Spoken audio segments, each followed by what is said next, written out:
On couvre toute la neurochirurgie, tout ce qui va du polytraumatisé crânien sévère qu'on opère ici puis qui va en réanimation, les tumeurs cérébrales qu'on découvre de manière inaugurale. On fait des scolioses désormais, donc toute la chirurgie du rachis, quasiment l'ensemble de la chirurgie cérébrale, du traumatisé crânien avec fracture du crâne, le traumatisés faciaux aussi. On s'occupe également des tassements vertébraux.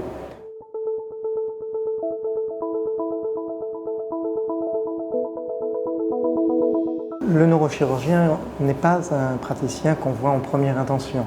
Dans l'immense majorité des cas, le patient nous est adressé par un confrère.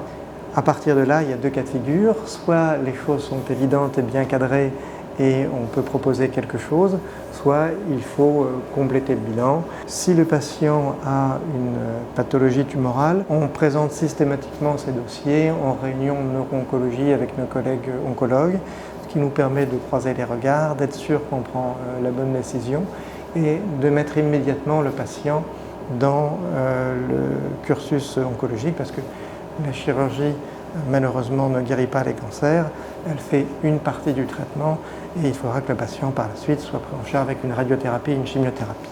Pour un cas plus simple, un patient qui nous est adressé par exemple par un rhumatologue qui aurait eu une sciatique avec une infiltration, on va lui proposer de l'opérer et ici, comme dans la plupart des centres modernes, on fait de la microchirurgie, c'est-à-dire que ça permet pour les patients qui sont en bonne forme de faire ça en ambulatoire. Il faut d'abord qu'il soit vu par une infirmière de RAC qui va à nouveau lui expliquer les choses pour qu'il intègre bien le plan de traitement, qu'il soit moins stressé, qu'il sache ce qui se passe. Et donc il faut que dès l'avance, la suite soit prévue.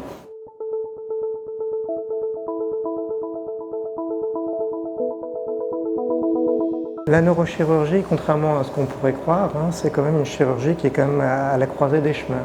Travailler avec les ORL quand il y a des tumeurs du cou qui vont aller envahir les vertèbres. Travailler avec les chirurgiens vasculaires quand on fait des abords antérieurs du rachis lombaire.